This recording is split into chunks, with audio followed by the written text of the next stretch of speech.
The glass shatters against the wall. A jagged scream of crystal that splinters the air. Red wine bleeds down the wallpaper, pooling like a wound on the hardwood floor.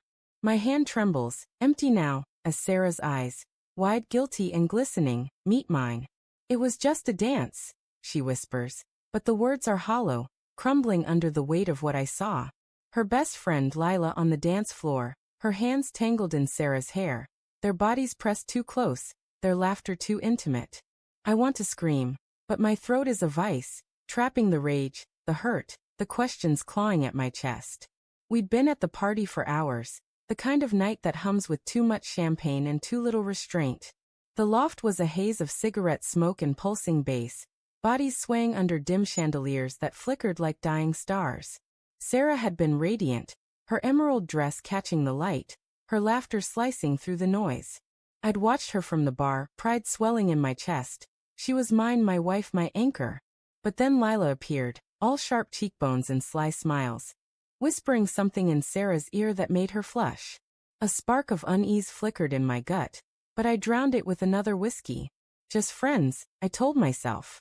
They're just friends. The night blurred on, and I lost sight of her in the crowd.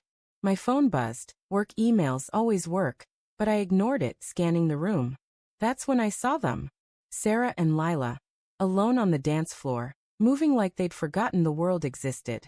Lila's fingers grazed Sarah's waist, lingering too long.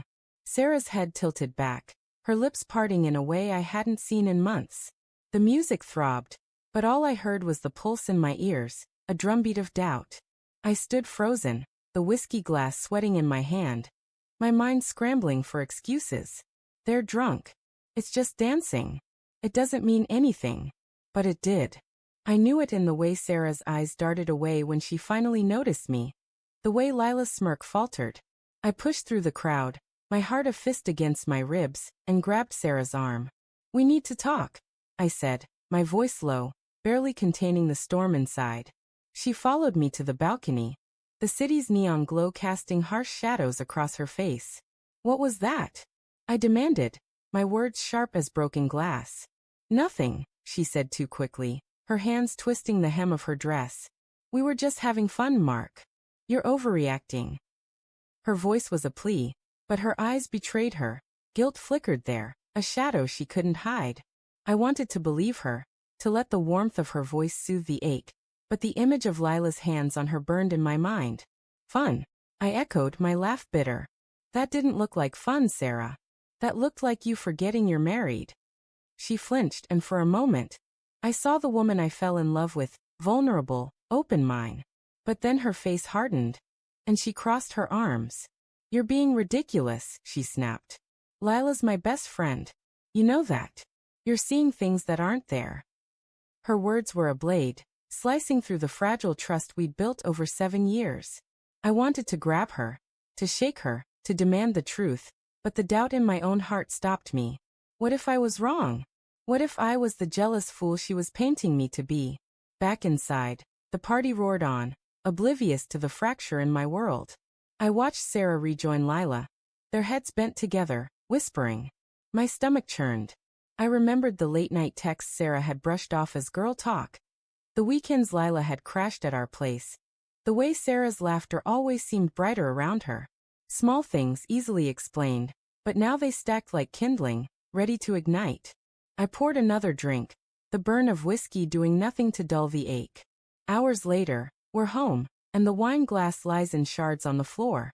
Sarah's standing by the kitchen counter, her mascara smudged, her voice trembling. "You're blowing this out of proportion," she says again, but there's a crack in her defiance now, a tremor that betrays her. I pace the room, my shoes crunching over the glass, each step a reminder of what's breaking. "Then explain it," I say, my voice raw. "Explain why you looked at her like that. Why you let her touch you like that."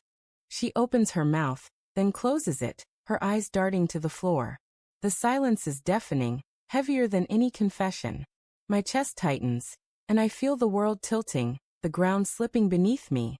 "Sarah," I whisper, my voice breaking. "Are you in love with her?" Her head snaps up, and for a moment, I think she'll deny it, that she'll rush to me, wrap her arms around me. and swear it's all a misunderstanding. But she doesn't.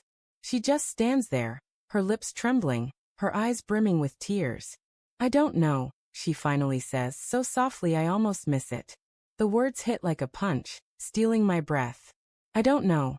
Not a denial, not a confirmation, but a confession of doubt that cuts deeper than any certainty. I stumble back, my hand finding the wall for support. The room feels too small, the air too thick. I see flashes of our life together. Our wedding on the beach, the way she laughed when I burned our first dinner, the promises we made under starlit skies. All of it feels like a lie now, tainted by the shadow of Lila. How long? I ask, my voice barely above a whisper. It's not like that, she says, stepping toward me, her hands outstretched. It's not. I didn't mean for anything to happen. It's just feelings. Confusing ones. I love you, Mark. I do. But Lila. Her voice trails off, and I see it then. The truth she's too afraid to say. She's not just confused. She's torn, caught between the life we built and something else, something she can't name. I want to hate her, to scream, to walk away and never look back. But I can't. Because even now, with my heart in pieces, I love her. I love the way she hums off-key in the shower, the way she steals my coffee every morning, the way she makes me feel like I'm enough. Or at least she used to. Now, I'm not sure what I am to her. Say something, she pleads, her voice breaking. But I can't. The words are trapped, tangled in the mess of my thoughts. Do I fight for her? Do I let her go? Do I confront Lila, demand answers, or just walk away from them both? The questions swirl, each one a fresh wound. Then my phone buzzes on the counter. A text from an unknown number. My hands shake as I open it, and there it is, a photo from the party. Sarah and Lila caught mid-laugh, their faces inches apart, Lila's hand on Sarah's cheek. The timestamp is from tonight, just minutes after I confronted her. Below the image, a single line. She's not yours anymore. The room spins. Sarah's still talking, her voice a desperate hum in the background, but I can't hear her. All I see is the photo, the truth it holds, and the crack in the mirror of our marriage that I can no longer ignore. I set the phone down, my eyes meeting hers. Who sent this? I ask, my voice cold, final. Her face crumples, and I know, without her saying a word, that the answer will destroy us both.